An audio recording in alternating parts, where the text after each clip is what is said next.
All right, everyone, how's it going? So glad to be with you this afternoon.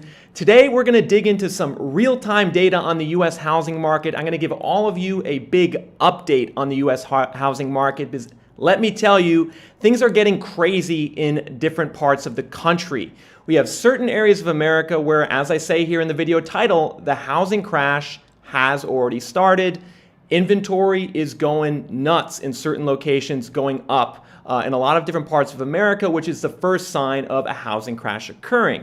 Meanwhile, we do have a lot of other parts of America which are still heavily in a bubble with really low levels of inventory, multiple offer situations, and it's really hard to buy in these locations. So you guys as home buyers, real estate investors out there, people who are looking to buy or sell, it's never been more important that you understand specifically what's going on in your city. Because as we're going to see in this video, there's just massive differences of what's going on in America's housing market right now. There's certain cities that I think if you're looking to sell, you better do it pretty quick, because if you wait a couple more months, you might have missed the boat. Prices are going to really go down. There's other areas where you have more time if you're a seller, where if you're a buyer, you probably want to wait longer. So I'm going to use data in this video from Realtor.com, primarily looking at inventory and home price changes months over month, so you can see what's going on in your housing market. So this is my second live stream. What I would encourage all of you to do is kind of watch the video for the first couple minutes. It's going to kind of be pre-programmed, preset, and then start requesting cities and markets that you would like me to cover so we can look at this real-time data, and together we can figure out what's going on in your local housing market. So without further ado, folks, let's get into the data.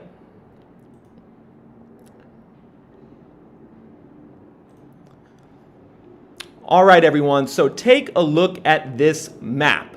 This map is showing the 500 largest housing markets in America, the 500 largest housing markets in America, and we see big differences in the color of this map, right? We see certain areas that are red, certain areas that are yellow, and this is data through October of 2021, and I'm sure a lot of you are wondering, what does this mean? What are we looking at here? And what we're looking at is the year-over-year percentage change in active inventory on the housing market in the U.S. And the more yellow a market looks, that means we're actually seeing increasing inventory.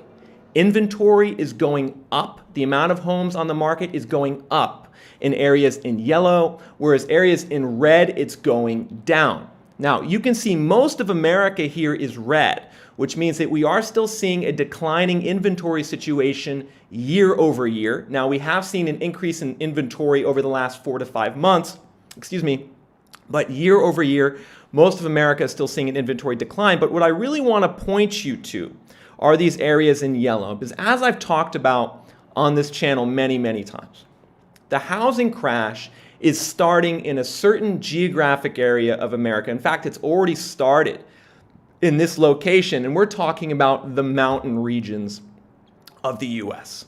Idaho, Utah, northern Arizona, Nevada, central and eastern Oregon, eastern Washington.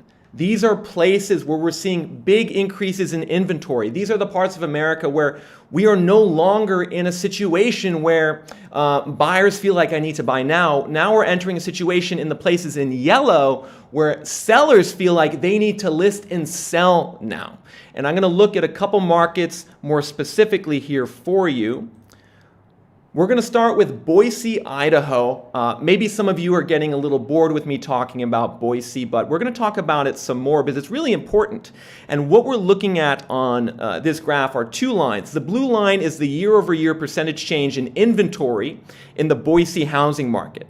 And you can see we had a big decline of inventory starting in the middle of 2020, right? We got to minus 50, minus 60%. And this is when the yellow line, list prices, really started going up in Boise, right? Inventory goes down, list price goes up. Now we've entered a situation where inventory is surging off the charts. A plus 192% increase in homes on the market in Boise. That means that in October 2021, there's 2,200 homes on the market according to Realtor.com in Boise.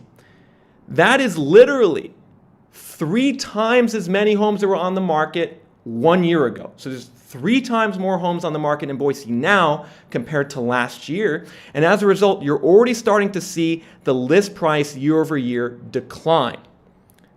Now, let's take a further look into Boise. And we're going to look at a lot of other housing markets in this way. So even if you're not into Boise, Idaho, we're going to take a look at your market later. But I want to get this point really clear. So we've seen list price in Boise now kind of peaked in July 2021. We had this big increase, list price going from 390,000 all the way up to 540,000, and now we've stalled. We have stalled. We've actually gone down in list price in Boise, which means the year-over-year percentage increases are declining, and it's a lot better for home buyers. Now let's take a look at another market. Let's take a look at Reno, Nevada. Reno, Nevada, another mountain market. We can see Reno, inventory declined significantly. Actually starting in late 2019, inventory in Reno started declining really fast. And then we see list price go up. Now inventory in Reno is surging year over year. So we have another market, Reno, Nevada, where inventory is going up a lot. Let's take a look at another. How about Provo, Utah? Provo, Utah, which is just to the south of Salt Lake City. The same exact situation. Are you guys seeing kind of the repetitive nature of this? Inventory started plummeting late 2019, early 2020, really reached a nadir in March 2021. Look at this. In March, inventory in Provo was down 82% year over year. As a result, list prices go up 30% year over year. But now inventory is spiking. Inventory is skyrocketing, and year over year list price increases are now basically flat, meaning that there's really no pressure anymore in a place like Provo or in a place like, let's take a look here, Ogden, Utah, which is just to the north of Salt Lake City. Same situation. These markets are going from sellers markets. These were sellers markets when inventory was down here. Now they're going into buyers markets. When the blue line pierces the yellow line, that means we're entering a buyer's market. Now let's go back to this map, everyone. So we just established that the yellow, the areas in yellow, which are predominantly in Nevada and Idaho, Eastern Oregon, you can also see here Central Valley, California, Stockton, Modesto, Madera, all of these places are seeing an increase in inventory. And this is no accident. This is no mistake, because all of these areas share an interesting commonality. And that would be this. Many of them benefited significantly from an exodus out of the Bay Area during the pandemic. There was a big exodus out of the Bay Area during the pandemic, early stages, mid stages. That benefited all of these housing markets here. Because the people leaving California went to these housing markets. But now, the drip feed of rich California buyers leaving and going into places like Idaho, Nevada, and Oregon is subsiding. And it was always going to subside, right? It's just not a sustainable situation. And now that it's subsiding, the much higher home prices in a place like Boise, right, or in a place like Bend, Oregon, the much higher home prices are now having to be supported by locals. That's a big problem, because locals in places like Bend, Albany, Oregon, Salem, Spokane, Coeur d'Alene, locals cannot afford the current home prices. And that's why we're seeing the housing crash has started in these areas in yellow. Now, let's talk about the other end of the spectrum, the areas in red. These are places where we're still full-scale bubble, right? If you're in these locations in red, which are heavily in Florida, which are heavily in South Carolina and Georgia, parts of Tennessee, potentially Nashville, we can see inventory is down significantly. In Nashville, it's down 37% year over year. In Northport, Sarasota, it's down 64%. In Myrtle Beach, it's down 52%. Let's get a couple other big cities here. Baton Rouge, it's down 43%. Atlanta, it's down 27%. And so you can really see a big difference between the Southeast U.S. and then the Mountain West Coast. We're on two different housing market timelines here. Mountain West Coast, we're already experiencing a crash. Inventory is surging. Southeast, inventory is still plummeting. It's still very much a seller's market. And to get a better sense of this, let's just compare inventory in Boise in orange, Raleigh in green. The year-over-year change in inventory over time. And what we can see is that Boise declined in inventory first, kind of in 2020, 2021. Raleigh took longer to decline in inventory. Boise is now all the way up here, plus 200%, way more homes on the market. It's now a buyer's market in Boise, but still a seller's market in Raleigh. So it's really important that you all understand, right, that the U.S. housing market is local right now, and that if you're trying to do your analysis on the housing market by reading like news headlines, if you're trying to read CNBC, if you're trying to read the Wall Street Journal, if you're trying to read what Wall Street thinks of Open Door, you're going to get a very biased perspective that's missing the nuance in the U.S. housing market right now, where certain areas of the country are already in a crash. You got to wrap your head around that. Inventory spiking at all-time record high prices just as migration is going down. That's the start of a crash. And what's happening now in the mountain West Coast regions is going to spread to the rest of the U.S. over the next 6 months because the mountain West Coast regions were first. They were the first markets to boom back in early to mid 2020. Thus, they are the first markets to fall. And so even if you're someone who doesn't really care about Idaho, Oregon, Nevada, or Central Valley in California, you need to look and watch what's going on in those housing markets because what's happening there is going to happen in your backyard very, very soon. All right, everyone. So that does it for the first part of this video. Now let's get into some requests. Let's take a look here. Where do you guys want to see me cover next? I got a request for Denver. So let's cover Denver, everyone.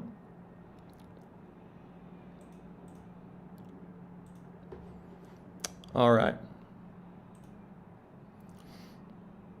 So we can see Denver, inventory is down 28% year over year, meaning that we went from 4,900 listings on the market a year ago, October 2020, to 3,600 listings on the market today, October 2021. So Denver is still a relatively tight market. It's not as tight as these places in Florida where inventory is down 48%, down 64%. But if you're still trying to buy a home in Denver, it's going to be difficult.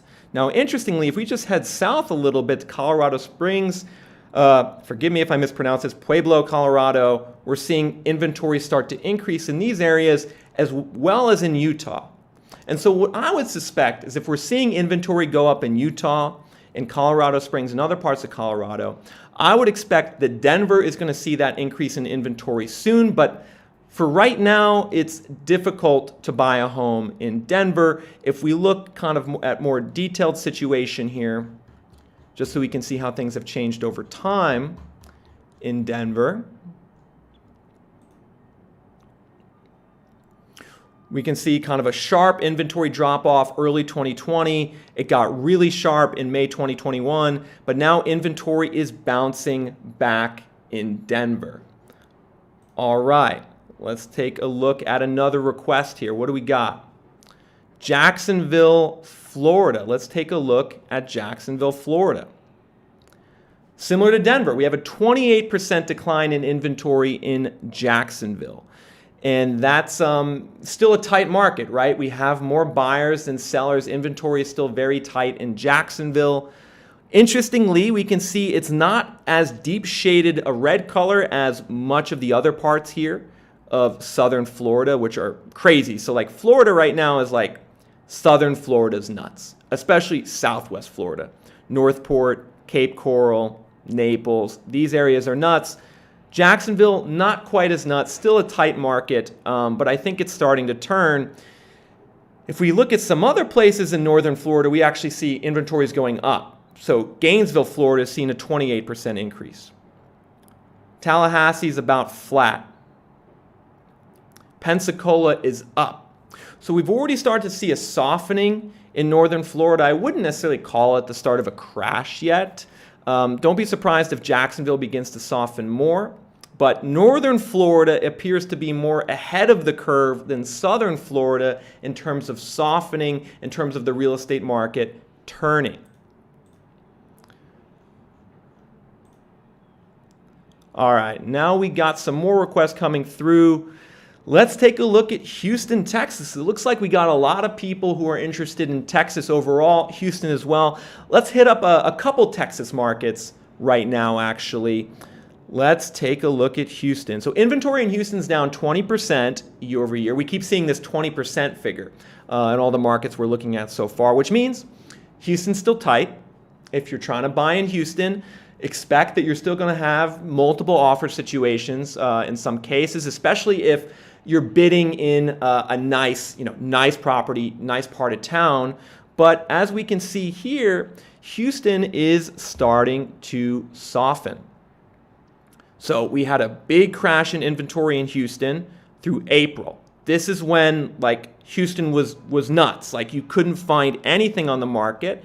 And again, what I want you guys to think about is when the inventory growth line crosses below the list price line, which this is increase in home prices, this is inventory. This gap means it's a seller's market.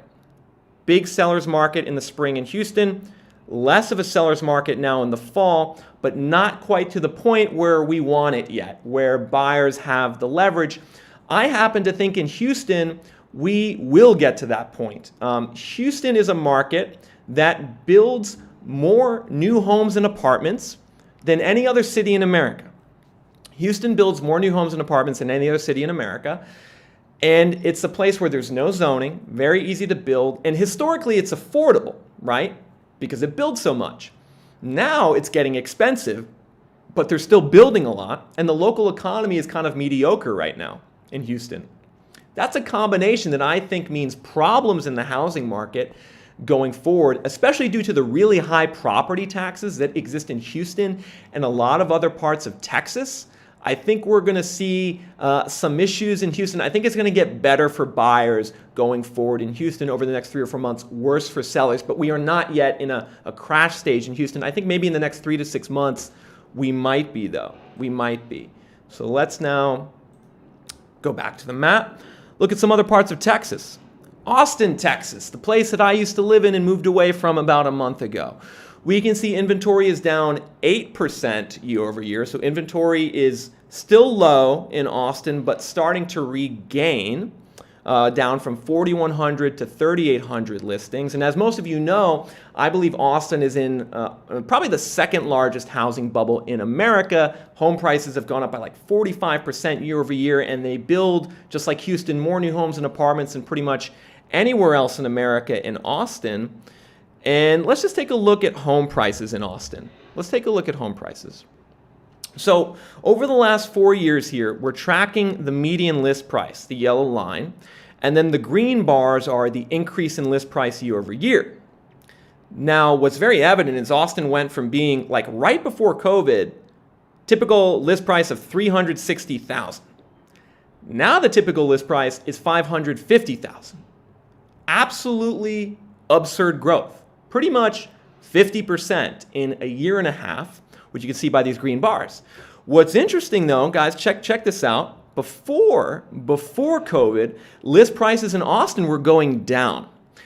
And this is something people conveniently forget, that right before the pandemic hit, a market like Austin was not doing so hot from a real estate perspective. It was softening right before the pandemic hit. Why was Austin already softening before the pandemic? Well, because they build so much new housing.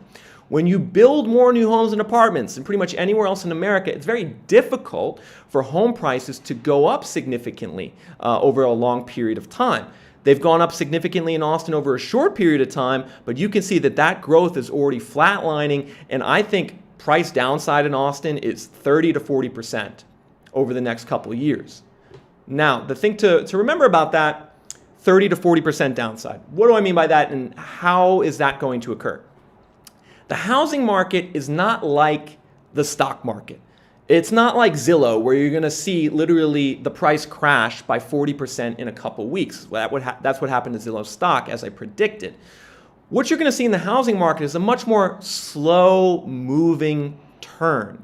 you're going to see, as we saw in Austin, you're going to see first list price flatline. That's the first thing that you're going to see. Prices are going to stop growing. And then when that happens, all of a sudden the dynamics in the market change. When prices are flat, all of a sudden home buyers have much more leverage. They have no need to all of a sudden jump into the market. They can say, you know what? Prices are flatlining. I'm going to wait and see what happens. And it's at this point that sellers all of a sudden become desperate. It's at this point that sellers become desperate and then start listing, just as we're seeing in Boise, Idaho. So the housing market turn, the housing market crash is slower, much slower than you would expect in the stock market. And to get to like a bottom, the bottom of a 30 or 40% decline, it's going to take years. It's going to take 3 years, 4 years to get there. But what you're already starting to see is the first stage of the shift in Austin's housing market. Now, so let's stay on this Texas theme for a little bit and talk about Dallas. Dallas is down on inventory 34% year over year, which means it's still very tight. Still a seller's market, still hard for, if you or me go out and buy a home, particularly a starter home in Dallas, particularly in the suburbs like Frisco and Plano. It's difficult. It's really difficult in Dallas. Let's take a look at how this inventory situation looks over time. We can see that just like Austin, Dallas was struggling prior to the pandemic. List prices were in decline in 2019. Take a look at this. But then the pandemic hit, inventory collapsed, reached a nadir in April 2021, and you're seeing that figure repeated. April 2021 in the spring, that was like the peak mania in the housing market. But now inventory is bouncing back. Just as list price, well, it's still growing. List price is still growing in Dallas. So we're going to need probably another 6 months, I would say, for Dallas to maybe start to get into a Reno situation, a Boise situation. But encouragingly, we see the inventory situation is improving. Now, let's take a look and get some more requests here. We have a request for, let's see here, Chattanooga, Tennessee. Let's do a smaller market, everyone. How about that? Is that okay if we do a smaller market? Chattanooga. Where are we at here? Okay, Chattanooga, Tennessee, down 27% inventory year over year. This is actually a housing market that 6 to 9 months ago I really liked. Long-term viewers to my channel, if you go back in like February and March when I was doing videos, I had Chattanooga up there on, one of my favorite housing markets was Chattanooga. Good combination of growth, but still affordable. Now it's getting kind of frothy. Chattanooga's getting kind of frothy, as is Knoxville, getting kind of frothy, not as affordable. Same thing in, where's Huntsville? There's Huntsville, Alabama. Huntsville was actually my favorite housing market back in March and April. My consulting clients who I consult with, they would know this. I talked to them about how much I liked Huntsville. Now the lid is off Huntsville. 47% decline in inventory year over year in Huntsville. That's one of the tightest housing markets in America right now. Huntsville's a market that average wage is actually really high in Huntsville. Has one of the highest presence of tech workers in Huntsville, Alabama. It sounds crazy, right? You're like, I would have never thought that. Big aerospace engineering situation down there. Amazon's space exploration program is there. Was a great market 6 to 9 months ago, as was Chattanooga. But I'm starting to worry about these markets because they do build a lot of housing in Chattanooga, in Huntsville, in Knoxville, and it seems like investors are just like piling in now. And when investors are piling in, I think it's a sign, maybe a situation that if you're a home buyer, maybe you don't want to get involved with that. Because these investors, here's the problem with investors, everyone. They buy the apartment, they buy the home that they rent out, and they think, oh my God, this is great. But the thing to remember about investors is they don't live in the home, right? So when the market turns, very easy for an investor to say to themselves, oh shoot, market's turning right now, let me sell and take my profits, put the home back on the market. So, these southeast markets like Chattanooga and Huntsville and Knoxville, I really liked 6 to 9 months ago, starting to not like them given how frothy they are getting. All right, let's take a look at some more requests. What do we got here? Let's look at Northeast. I don't cover the Northeast enough. Let's take a look at some markets here. How about New York? New York is down 15% year over year on inventory. Now, this is the New York metro area, which covers a very wide swath of geography. 20 million people live in this metro area. 15% decline in listings, which is kind of average. If we take a look at what's going on month by month in New York inventory situation, we can see it's kind of all over the place. Inventory shot down, actually in early 2020, then kind of went back up, then shot down, then went back up again. What's interesting is we can actually see list prices are flatlining in New York. Let's take a look at this. Long-term median list price in the New York metro area climbed up to a peak in October of last year. And remember, this includes suburbs. This includes Westchester. This includes Long Island. This includes Northern Jersey. It's not just Manhattan. And we've really just flatlined in list price in the New York metro over the last year, which means that really there's not much pressure to buy. If list price has been flat for a year, you're saying to yourself as a buyer, okay, I don't feel the FOMO that I need to buy now, right? I don't feel like I have to get into the market today. I have time on my side.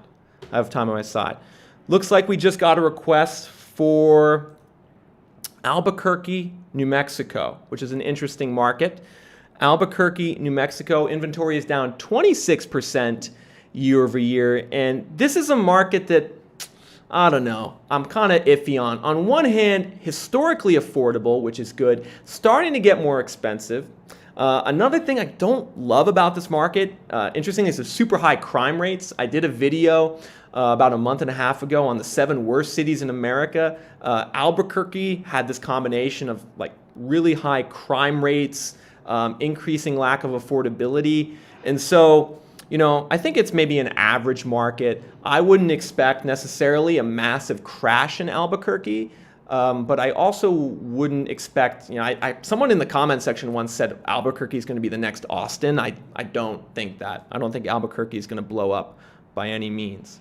And looks like we just got a request here for St. George, Utah. Let's do some smaller markets, everyone.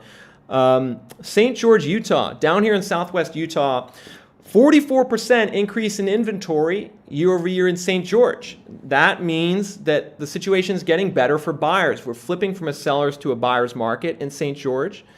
And let's take a look at what's going on with prices then. How do you spell St. George? There we go. Whew, okay, St. George, we had this aggressive run-up in list price. Take a look at this. An aggressive run-up in list price all the way to $687,000 in April, which is crazy. $687,000 in southwest Utah. I mean, that's like a price you're going to see in parts of California. And we've seen a decline since then. A flatlining and a decline in list price in St. George to $637,000. So this is a market that I would say I think the crash has started.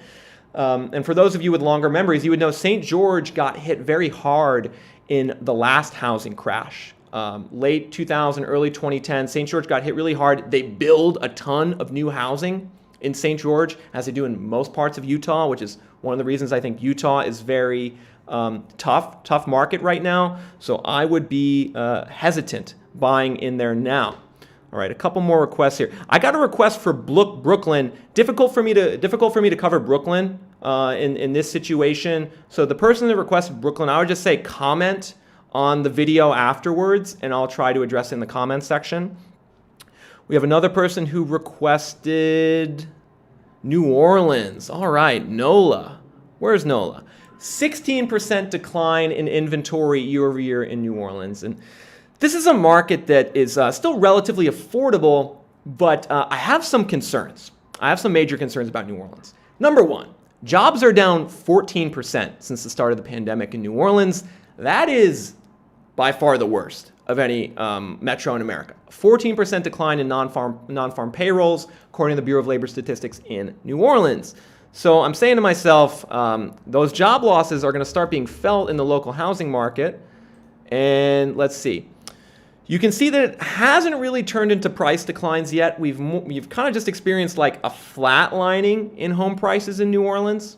let's just say over the last 6 to 9 months, which is good for you as a buyer. Prices have kind of stopped surging, but I have concern because when you lose 14% of your jobs and when you're higher up on the list of foreclosures and evictions, which New Orleans is, I think that is future downside for your housing market. So if you're somebody who's trying to buy in New Orleans right now, if you're like starting a family and you have a kid on the way and you got to buy, maybe you take the chance because prices have stopped going up. But if you're someone who has more time on your hands, then you probably want to wait it out a little bit. Probably want to wait it out.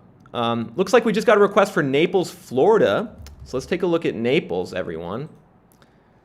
Ooh, Naples, Florida. Okay.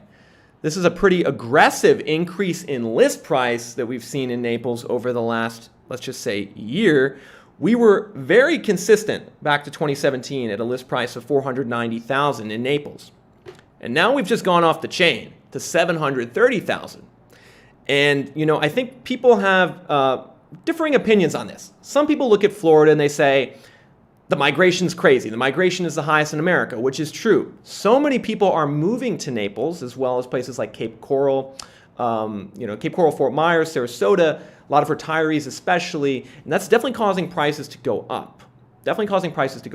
But I have some reservations and concerns because historically, this migration is not sustainable, right? We see historically kind of ebbs and flows in migration into Florida. Clearly, we're in a big uptick in Florida migration.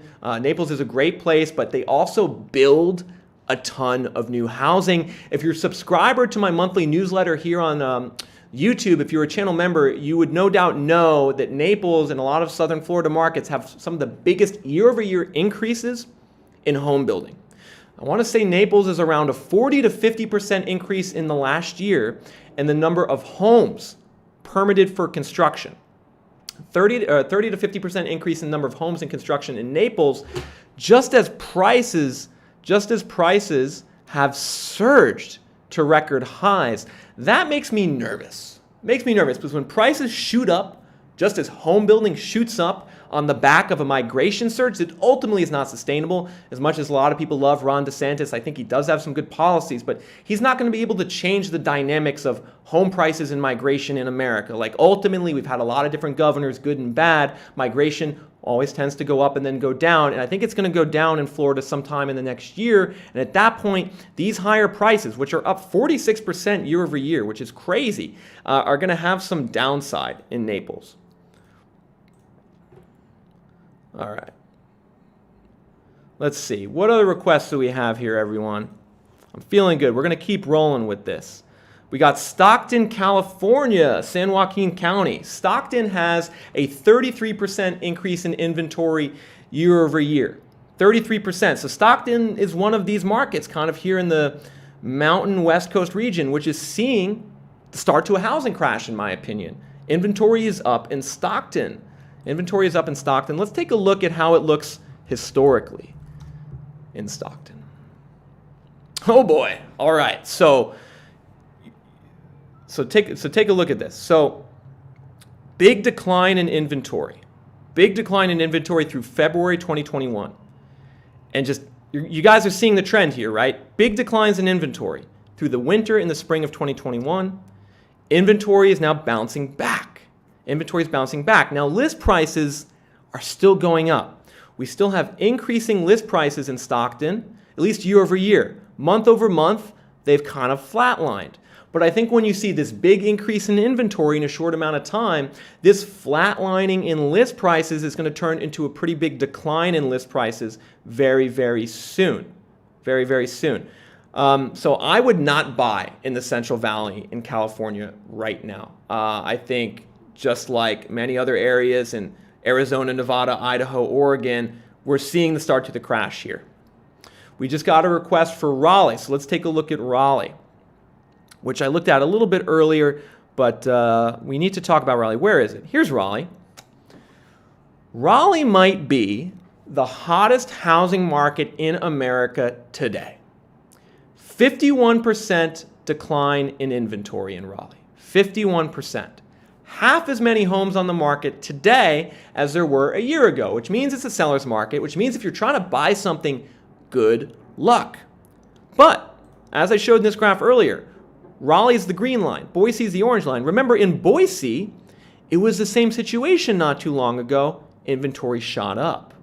Now let's take a look at how Raleigh's home prices are looking. Raleigh is another market that you can see here where prices were flat for like 3 years. Prices were flat. Even we had declines in prices, 2019, 2020. Just like Austin, just like Dallas, Raleigh was a struggling housing market before the pandemic, and now it's surged since the pandemic. And look, obviously, people love the fact that Apple and Google are going into Raleigh. And I actually personally know a lot of real estate investors who are looking at Raleigh right now purely because of the fact that Apple's bringing 3,000 jobs there. And I think that is causing a lot of the mania and the craziness in the housing market in Raleigh today. But here's the thing. It's just 3,000 jobs, folks. And Raleigh builds more new single-family homes. It's like in the top 5 or 10 of home building in America. The increase in home building in Raleigh over the last year more than exceeds the 3,000 jobs that might or might not be coming because of Apple, because most people can work remote. So who even knows if they're going to move to Raleigh? But this is a market that a year ago I loved. I loved Raleigh a year ago. I thought it was a huge value. I thought it was a great market to buy. But today I'm having difficulty justifying it because when you look at this market historically, it's steady. Appreciation is low in Raleigh over the last 30 years, and now all of a sudden it's crazy in the last year. And that's not the type of market that I want to get into. So I don't think Raleigh has the Austin level of downside, but I would say 20%.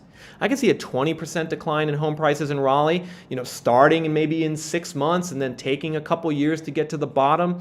So it's not a market that I'm in love with right now, Raleigh, North Carolina. All right, we have time for a couple more, everyone. So let's get a couple more requests in here. We have a request for Heber City, Utah, which is right here. Hopefully I'm pronouncing that correctly, by the way. I know a lot of people get mad when I mispronounce things, but Heber, Utah, 33% decline in inventory year over year. We can see we don't have a ton of listings in general because it's a smaller market.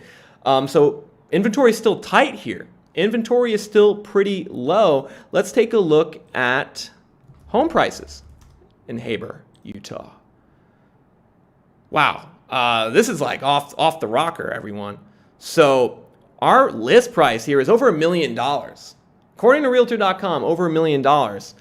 Seems kind of crazy to me, given that it was $600,000 only 4 years ago.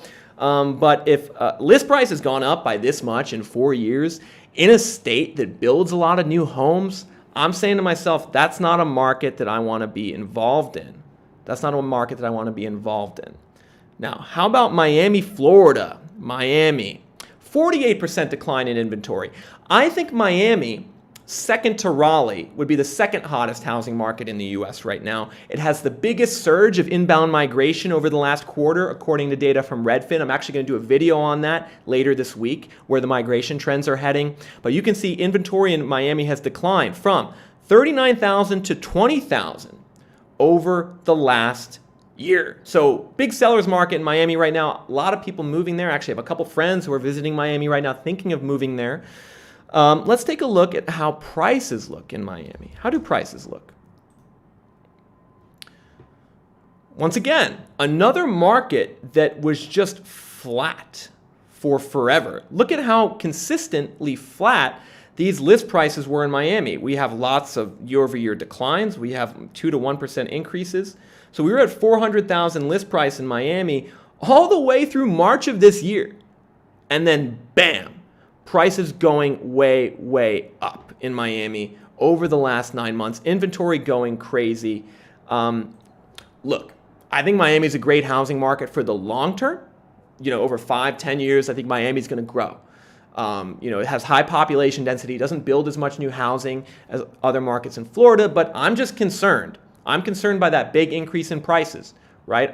When you see prices flat and then all of a sudden surge like that in a market that's historically more affordable, at least compared to markets in the Northeast, I struggle with that. So I think, look, Miami, I don't think is going to have a big decline, But this just makes me nervous, especially with what we're seeing in a place like Boise right now, where the inventory bounce back's already there, the price is starting declining. Potentially the same thing could happen in Miami, but it's going to take some time. Miami probably has another 6 months of being a big seller's market before it starts to turn into a buyer's market. All right, Columbus, Ohio. Thank you for recommending Columbus. Whoever did that, I actually lived in Columbus in 2020. From January 2020 to August 2020, I lived in Columbus, Ohio before I moved to Texas. And a very underrated city. I liked it a lot. We can see basically inventory is flat here, year over year. Inventory is flat, but we're going to see here that list prices are starting to head down. List prices are starting to go down in Columbus, everyone. We reached a peak actually about a year ago. We reached that peak in the spring, and now list prices are starting to go down. And this is a trend that you're going to see in certain Midwest markets. List prices have been going down in a place like Columbus, in a place like Pittsburgh. Look at Pittsburgh, everyone. List prices are crashing in Pittsburgh, 226,000. Take a look at Detroit. List prices crashing in Detroit. So you're seeing a situation in the Midwest where there is a definite softening. This is the other area of America, in addition to the mountain regions, where we're seeing the housing market soften. Now, here's the thing. Here's the thing about the Midwest. It, along with the mountain regions, is the first to experience a decline, and we're actually seeing pretty big list price declines in the Midwest. I do not think the depth of the downturn will be as high in states like Ohio, Pennsylvania, Indiana, or Michigan, or Kentucky. I don't think we're going to see the same type of home price decline because basically prices didn't go up as much to begin with, and local wages more support prices in these markets. So while we're already seeing softening, I actually think some of the Midwest markets in the next 6 months could be pretty good buys, because maybe we have a 5% correction, a 10% correction, but then I don't think it's going to go down by much more than that in the Midwest, because historically the Midwest is a much more stable market. Now, we got a request for San Diego. So let's take a look at San Diego. 27% decline in inventory year over year. So still a seller's market in San Diego. But what you're going to see here is that, I believe, if I remember correctly, list prices have flatlined in San Diego. So we actually reached a peak in list price in February 2021, 877,000. And we've kind of flatlined since then to 839,000. So despite kind of the lower inventory, San Diego's already seeing a softening in home prices, much like Los Angeles. Take a look at LA, guys. LA saw a peak list price of 1.2 million in March, and that list price is now gone all the way down to 975,000, which is basically kind of the levels it was at before the pandemic.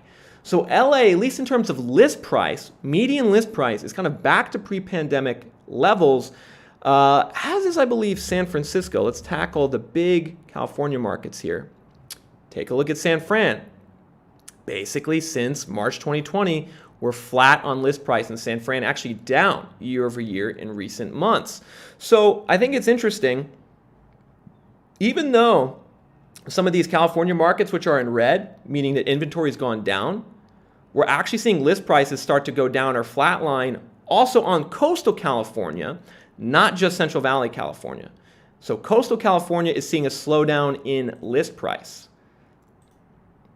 We also now have a request for Eugene, Oregon. Let's take a look at Eugene. Let's see if I can find it here. Eugene, down 12% in listings year over year. So not as much as other markets in Eugene. I think by all the yellow that surrounds Eugene, Grants Pass, Medford, Bend, Prineville, Albany, I would expect that Eugene is going to follow a similar path. Let's take a look at what it's doing on list price. Let's take a look at what it's doing on list price. Once again, we've flatlined on list price in Eugene, Oregon, well above where it was 2 years ago, but we've kind of flatlined on list price. Inventory is flat. So I think in a market like Eugene, especially with the markets that are around it, I would expect a downturn pretty soon. If I'm buying in Eugene, I would wait. If I have flexibility, I would wait. If I don't need to buy because of family reasons or like I have a kid, I would wait, because I think you're seeing in a lot of these Pacific Northwest mountain markets, you are seeing not only just like a slowdown, you're actually seeing inventory surge up. So I'm going to wrap things up, folks. If you have a couple last minute requests, put them in right now. But here's the broader takeaway, everyone. The housing market in America, in the mountain regions, the West Coast regions, and the Midwest, is slowing. In my opinion, the crash has started in these markets, Midwest, Mountain West regions. In the Midwest, I don't think we're going to have that big a crash overall, because the prices there are more aligned with the levels of wages and inflation. In the Mountain and West Coast regions, we are like so high on prices above wages and inflation that I think there's a lot of downside in prices in these markets. Meanwhile, in the Southeast, Tennessee, Florida, North Carolina, things are still nuts. Good luck buying in the Southeast right now. However, if you were to buy in the Southeast, maybe in 6 months, I think it would be a better situation, because what's happening in the Mountain West right now, I believe will happen in the Southeast in the next 6 months. And I always encourage you guys, pay attention to this data for your local market. Don't just click on news headlines, CNBC, Wall Street Journal. They're not going to give you really an accurate picture of what's going on in your respective housing market. You got to look at this data, which I'm going to bring you on this channel. And if you appreciate that, make sure you've hit the like button on this video. Make sure you're a subscriber. I'm going to come out with this content 3 times a week. Now that the housing market's turned, you're going to want it going forward. So thanks for watching, everyone. I'm going to take a look at a couple more markets before we sign off. Durham, North Carolina. Let's take a look at home prices in Durham.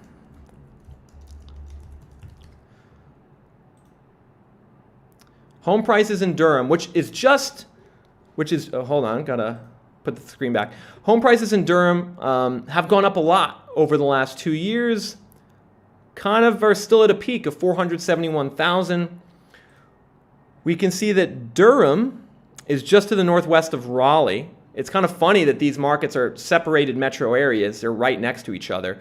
Durham is not as hot as Raleigh right now, still pretty hot. I think really these two markets will follow each other. These are linked to each other. And maybe if you want to see the future of Raleigh's housing market, look at Durham, because it seems to be a bit ahead of the curve in regaining inventory, but we can see that inventory is still very, very low, 35% decline year over year in Durham. And let's take a look. We got Tampa. All right, a lot of requests for Tampa, so let's do Tampa. Tampa is a 40% decline in inventory year over year. Very hot market. Tampa, Florida, not as hot as maybe Miami or Cape Coral right now, but certainly very hot. Inventory declined from 8,000 to 4,800.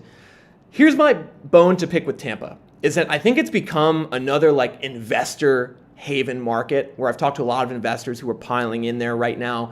I did a video on the markets with the highest share of investors. Tampa is up there. And look, a lot of great growth, legitimate job growth, legitimate migration, but they also build a lot. They build a lot of new homes and apartments, both in Tampa and nearby metros like Lakeland. And I think that this market's getting a little frothy, particularly from a rental perspective right now.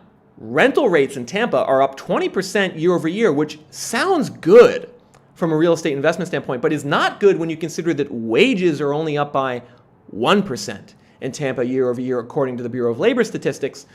So I think we have a bubble occurring in certain markets in Florida where locals are getting priced out. A lot of new people are moving in, pushing prices and rents up. But as I said before, when that migration surge subsides, it's going to be problematic when the locals all of a sudden have to support the higher prices. All right, let's do a couple more. Atlanta. Okay, Atlanta. 27% decline in inventory in Atlanta year over year. This is a market that is not as frothy as the other Southeast markets, but it's one that still is hard to buy a home. If we take a look at list prices in Atlanta, we can see they've flatlined. So inventory is still down, but list prices have flatlined. We were at around 390,000 in March. We're at 395,000 in October. So the heat into the Atlanta housing market in terms of FOMO, if you don't buy now, is starting to subside.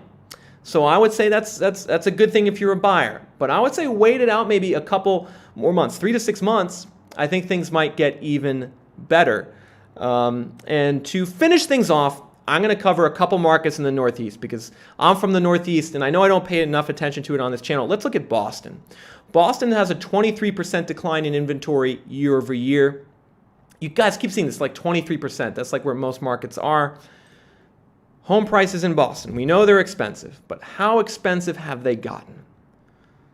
All right, so list prices have gone up. They were like $530,000 a couple years ago. Now they're approaching $700,000. But the good news is, like, they're not surging anymore in Boston. They're not surging anymore.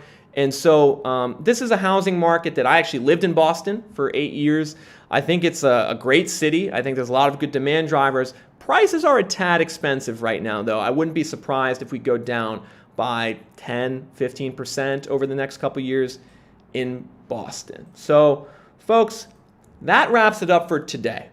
We covered a lot of different housing markets, and if I missed your city, I do apologize. I tried my hardest to kind of keep an eye on what was going on in the chat while still doing this video. Why don't you leave a comment in the video, in the comment section. Make sure you've liked the video. Leave a comment about your housing market, and I'll do my best to go through the comments and to get to as many of them as I can, talking about inventory and list price. So, as always, everyone, thank you for watching.